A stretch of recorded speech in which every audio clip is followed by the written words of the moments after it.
Good day, Philippine EDC community. Pag-usapan natin ang SOG Multitool. Kamusta ba siya? Sulit nga ba siya para sa akin? So here goes.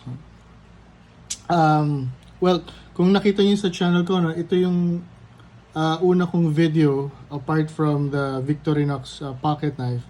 Ito yung una kong video. It was more like of an unboxing in English. And this, pinakita ko lang yung mga tools na kasama sa SOG Powerplay.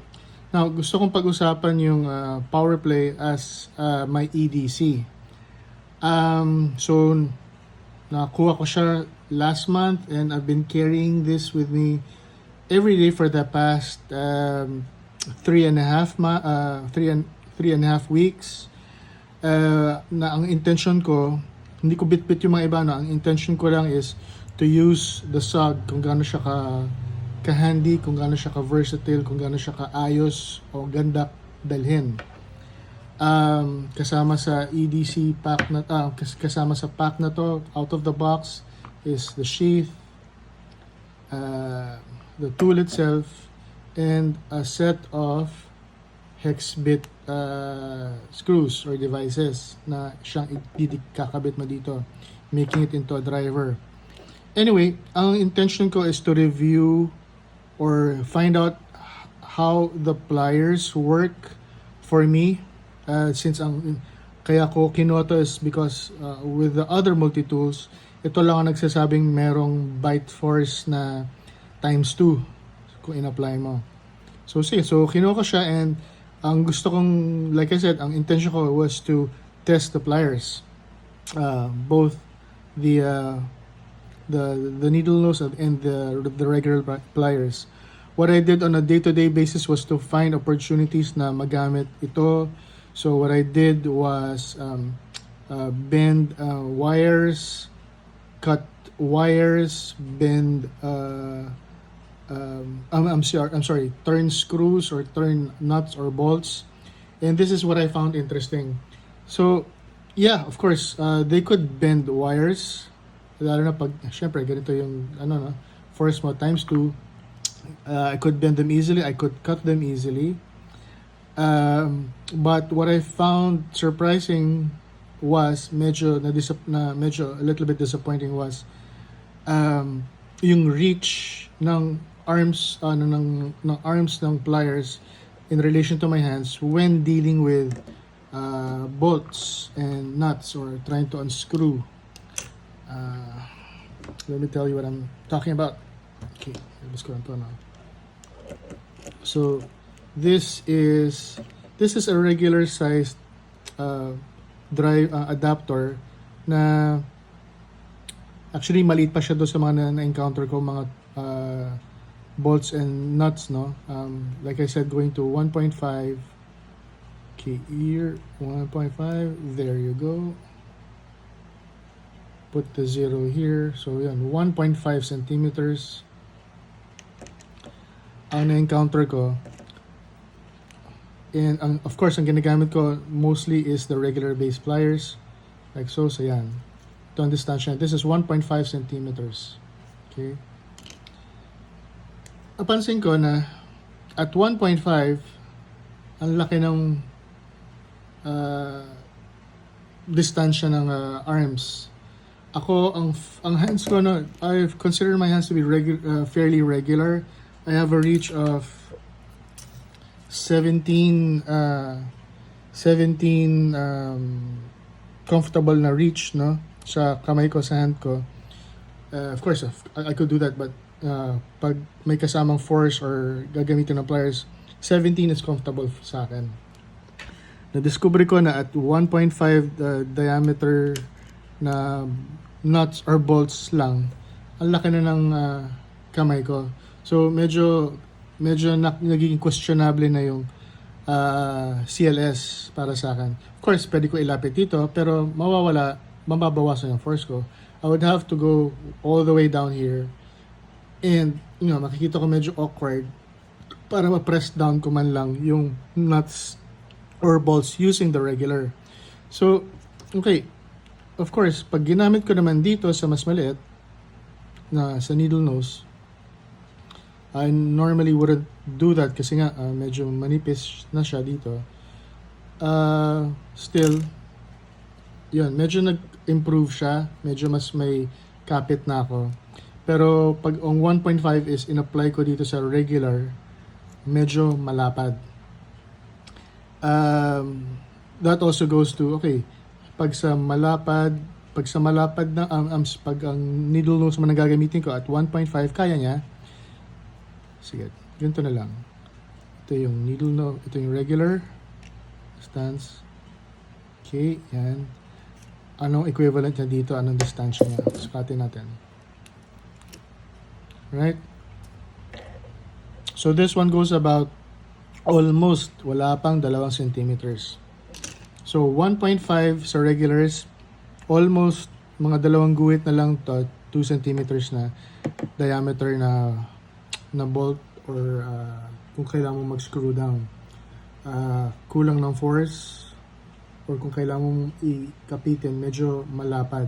So I would say na with regards to the pliers, kung ina-anticipate mo o kung may kung gagamitin mo to, if you could bring along tabi muna natin to.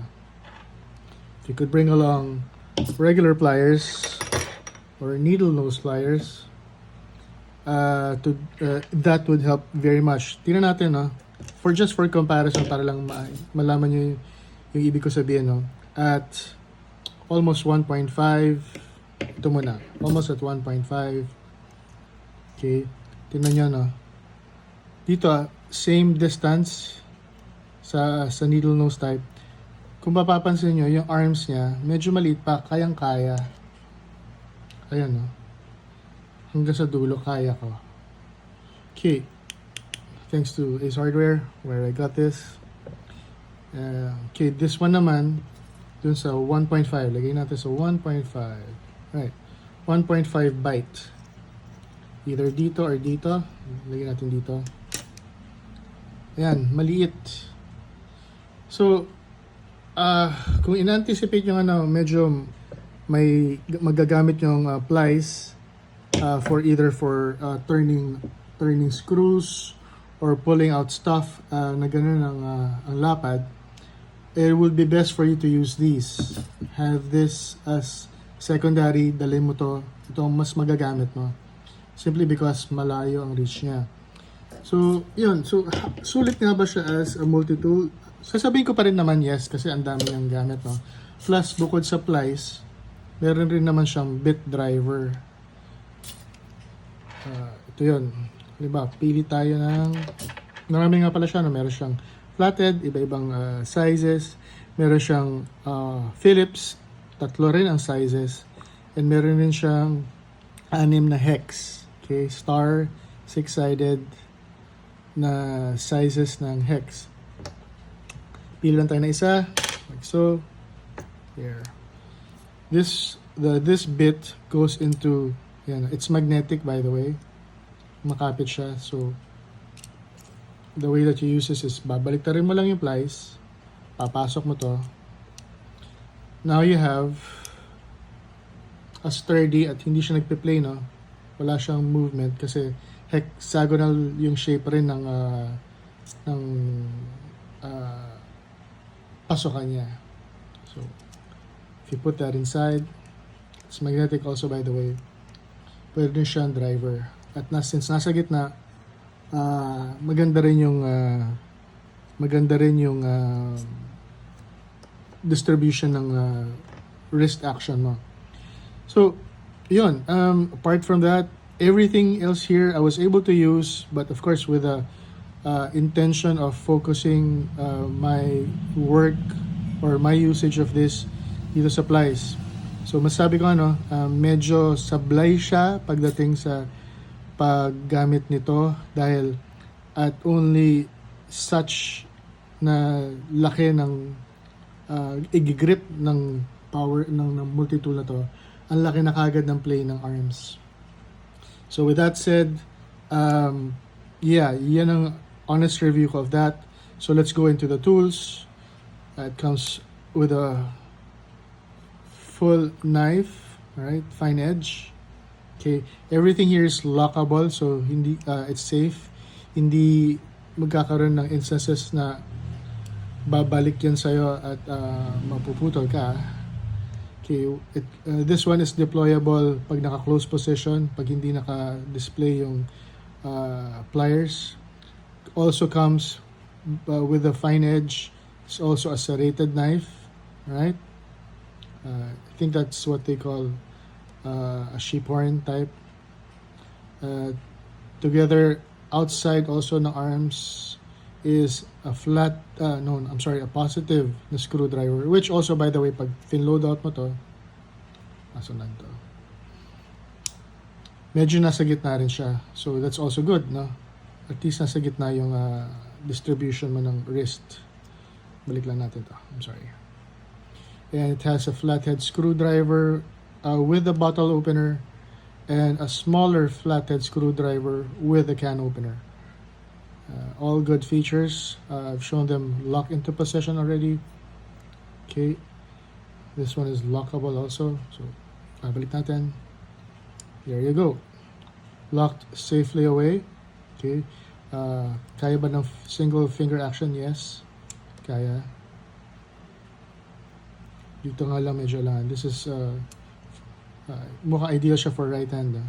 Unless kung left hand ka, lalabas sa'yo is serrated. Okay, so that's the tools on the outside of the tool. Now let's go into the inside of the tool. Na ibig sabihin lang nito pag naka deploy yung pliers. What do we have here? We have here a file, 3 grades, okay. A knife, okay, for cutting tougher materials like wood. Okay, what else do we have here? Matalim siya, no? Okay, we have an awl for puncturing yung mga hides o kaya yung mga medyo makakapal na material like tarp or leather. Okay, good for sewing, those kinds of material. What else do we have here? Oops. Pull them out. Nail nick. Labas. Okay. Flathead screwdriver na malaki-laki. I think this is the bigger one, the biggest of the measurements if you're not using this one. Sukat natin kasama nito. Yeah. It's the same size. Yeah, mamaya na. And yung maliit na screwdriver for precision, tuling yung mga maliit na screws na flathead tulad ng nasa salamin nyo. These you could deploy out pag naka-deploy itong screwdriver out. Okay, so they're also lockable in place. So that's a safety feature. Yeah, all in all, the tool is good. I don't give it a perfect score because of the pliers. Maybe this is a good time for you to review your, yung multi-tools nyo rin if you have so, not the SOG ones, because I would assume pare-pareho na rin sigurang pag-deploy ng SOG, no? But of course, check it out also. Leave comments below. Yeah, that's it. So, like I said, as an everyday carry, yes, okay siya. Nagamit ko siya talaga to. But when it came to me using the pliers, medyo napasimangot ako. It left me wanting. So, yeah, kung feeling nyo sa araw nyo magagamit nyo ang pliers, I would suggest bringing an extra set of these to help you along. Kung nagustuhan nyo yung video, tell me your feedback or input. Like and subscribe if you like the video. Peace.